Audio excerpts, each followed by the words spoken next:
परिमेय संख्या, rational number. परिमेय संख्या जो होता है वो P बटा Q के रूप में होता है। P बटा Q के रूप में होता है। आप ऊपर वाले को अंश और नीचे वाले को हर कहते हैं। इसमें P और Q जो होता है वो पूर्णांक होता है। इसमें P और Q जो है वो पूर्णांक होता है, यानी कि इसका वैल्यू जो है निगेटिव, पॉजिटिव और शून्य तीनों होता है इसका भी। और इसमें जो है एक शर्त है कि Q नॉट इक्वल टू 0, यानी कि परिमेय संख्या का परिभाषा आपका बन गया कि वह संख्या जो P बटा Q के रूप में लिखी जा सकती हो, जिसमें P और Q पूर्णांक है, लेकिन Q नॉट इक्वल टू 0। पूर्णांक में 0 भी आता है, लेकिन P 0 हो जाए कोई दिक्कत नहीं, लेकिन Q 0 नहीं होना चाहिए। क्यों नहीं होना चाहिए? क्योंकि अगर किसी संख्या से आप शून्य में भाग देते हैं तो उसका आंसर शून्य होगा, लेकिन अगर आप किसी संख्या में शून्य से भाग देते हैं तो उसका आंसर कुछ नहीं होगा, उसका आंसर अपरिभाषित होगा, अनंत होगा। तो इसीलिए नीचे 0 नहीं होना चाहिए, इसीलिए Q का मान जो है कभी 0 नहीं होगा। बाकी पूर्णांक में कुछ भी हो सकता है। तो ये परिमेय संख्या हो गया। परिमेय संख्या के कुछ उदाहरण हम आपको दिखाते हैं। जैसे मान लीजिए कि कोई हो गया ये 22/7, ये 5/7, ये 8/9, कुछ भी। और दशमलव में जो संख्याएं आपको दिखती हैं ये भी परिमेय संख्या है, क्योंकि आप इसको 275/100 ऐसे कर सकते हैं। अगर आप 2.3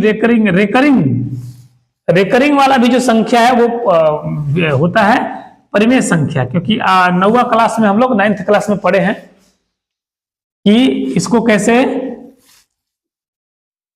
परिमेय संख्या के रूप में लिखा जा सकता है।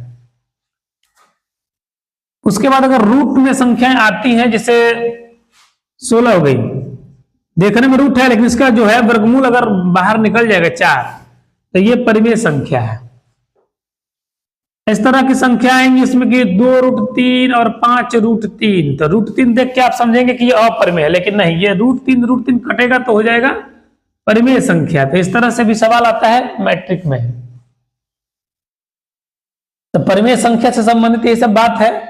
दशमलव वाला भी परिमेय संख्या होगा, रेकरिंग वाला भी परिमेय संख्या होगा। जो यह है ये तो परिमेय संख्या है ही। अगर सिंगल संख्या दिया है तो ये भी परिमेय है, क्योंकि इसके नीचे एक छुपा रहता है। आइए अब हम अपरिमेय को देखते हैं। अपरिमेय संख्या, अपरिमेय, तो परिमेय के उल्टा जो P बटा Q के रूप में नहीं लिखा जा सकता है उसको अपरिमेय संख्या कहते हैं। अब रूट में जितनी भी संख्याएं आएंगी जिसका वर्गमूल नहीं निकाला जा सकता है उसको आप कहेंगे ये है अपरिमेय संख्या। अपरिमेय संख्या पाई जो होता है वो अपरिमेय संख्या होता है। पाई जो होता है वो अपरिमेय संख्या होता है, क्योंकि इसका जो मान 22/7 आप देखते हैं ये ओरिजिनल नहीं है, ये वास्तविक मान नहीं है, लगभग में है। असली मान अभी तक पाई का कोई निकाल नहीं पाया है, इसलिए पाई अभी अपरिमेय संख्या है। और बाकी के उसके बाद जो रूट में संख्याएं आती हैं और उसका वर्गमूल नहीं निकल सकता, या किसी भी गुना भाग के द्वारा उसका रूट हटाया नहीं जा सकता, तो ये समझ लीजिए कि वो अपरिमेय है। अगर रूट हट गया किसी वजह से, जैसे वो बटा में था √3 कट गया, जो घटा में अगर कट जाए या वर्गमूल निकल जाए, रूट हट जाए तो परिमेय है, और रूट को नहीं हटा सके तो अपरिमेय है। अब हम आते हैं वास्तविक संख्या पे। तो हम परिमेय और अपरिमेय दोनों को मिला दीजिएगा तो हो जाएगा वास्तविक संख्या।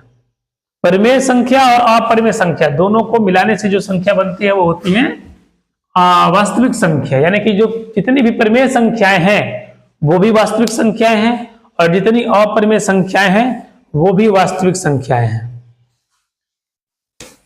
अब है कि अगर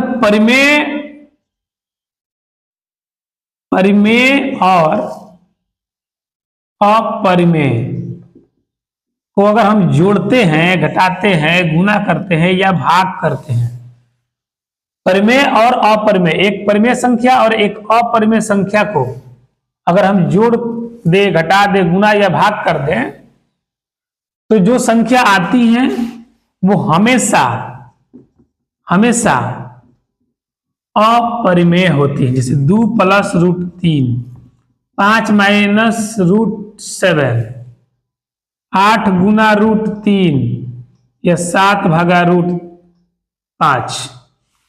ये अपरिमेय संख्याओं के वजह से, क्योंकि इसका वर्गमूल हट नहीं सकता, तो ये पूरा मिला के भी अपरिमेय संख्या हो जाता है। इसके अलावा अगर दोनों तरफ परिमेय हो, तो जोड़ करे चाहे घटाव करे, चाहे गुना करे या भाग करे, हमेशा इसका रिजल्ट जो है वो परिमेय आएगा। दोनों तरफ परिमेय रहेगा तो इसका रिजल्ट परिमेय आएगा। एक तरफ परिमेय और एक तरफ अपरिमेय रहेगा तो रिजल्ट हमेशा अपरिमेय आएगा। लेकिन अगर दोनों तरफ अपरिमेय हो और उसको जोड़ने, घटाने या गुणा या भाग करने पर क्या आएगा, तो ऐसी स्थिति में जब इधर भी अपरिमेय हो उधर भी अपरिमेय हो, तो जोड़ घटाव गुणा भाग करने पर ये परिमेय भी आ सकते हैं और अपरिमेय भी आ सकते हैं। हम दिखाते हैं कैसे आएगा। देखिए, जैसे परिमेय आपको बनाते हैं, दोनों तरफ अपरिमेय, जैसे √3 है, आप प्लस 8 माइनस √3, ये एक अपरिमेय संख्या है और ये भी एक अपरिमेय संख्या है। इनको जब जोड़ेंगे ये कट जाएगा, 8 आएगा। और अगर 8 √3 है, 8 प्लस √3 है, और हम लोग यहां पे माइनस करते हैं √3 को, तो भी कट जाएगा, या 7 √3 या 9 √3, कुछ भी, मतलब अगर ये कट जाए तो परिमेय हो जाएगा। और यही अगर √3 की जगह पर √5 रहता जो नहीं करता तो अब परिमेय हो जाता। तो √3 अगर है तो ये परिमेय हो गया। घटाने पर, जोड़ने पर, गुना करने पर, जैसे ये √3 है और √3 में हम गुना कर देंगे तो √9 होगा, जिसका वर्गमूल 3 होगा, तो ये परिमेय हो जाएगा। 2 √3 है, इसको हम 5 √3 से भाग दे देंगे तो ये तो कट जाएगा, तो आएगा 2/5, ये परिमेय है। यानी कि अगर अपरिमेय है दोनों तरफ, तो इसको जो घटा गुना भाग करने पर परिमेय आ सकता है और इसको करने पर अपरिमेय भी आ सकता है।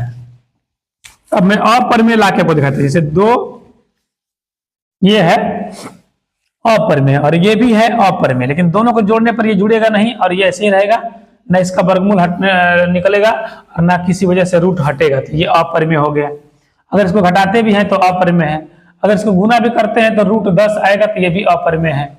अगर इनको भाग भी करते हैं तो √2/5 आएगा, ये अपरिमेय है। यानी कि दोनों तरफ अपरिमेय रहेगा तो इसका रिजल्ट परिमेय भी हो सकता है और अपरिमेय भी हो सकता है। लेकिन अगर एक तरफ परिमेय और एक तरफ अपरिमेय रहे तो जो घटा गुना भाग करने पर हमेशा अपरिमेय आएगा, और अगर दोनों तरफ परिमेय संख्या रहती है तो उसका रिजल्ट हमेशा परिमेय संख्या ही आता है।